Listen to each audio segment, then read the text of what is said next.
একদিন দক্ষিণেশ্বরে এক ভক্ত কাঁদতে কাঁদতে শ্রী মায়ের কাছে এসে বলল, মা, মৃত্যু বড় ভয়ানক, ভাবলেই বুক কেঁপে ওঠে। বড় বড় সাধু মহাপুরুষেরও তো দেহত্যাগ হয়, তারাও কি কষ্ট পান না?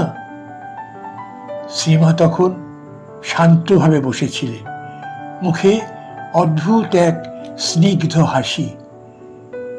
ভক্তের দিকে তাকিয়ে মৃদু কণ্ঠে বললেন, যত বড় মহাপুরুষই হোক, দেহ ধারণ করে এলে দেহের ভোগটি সবই নিতে হয়। তবে তফাতেই সাধারণ লোক যায় কাঁদতে কাঁদতে, আর ওরা যান হেসে হেসে। মৃত্যুটা যেন খেলা। ভক্ত অবাক হয়ে চুপ করে রইল।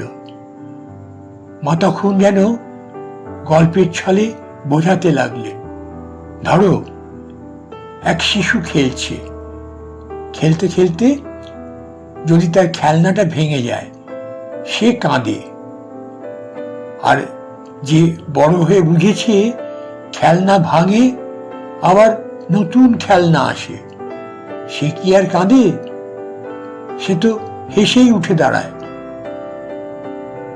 মা একটু থেমে বললেন, এই দেহ তেমন, যারা দেহকেই সব মনে করে তারা দেহ গেলে কাঁদে, আর যারা জানে আমি দেহ নই, আমি আত্মা, তাদের কাছে মৃত্যু একটা খেলনার মতোই।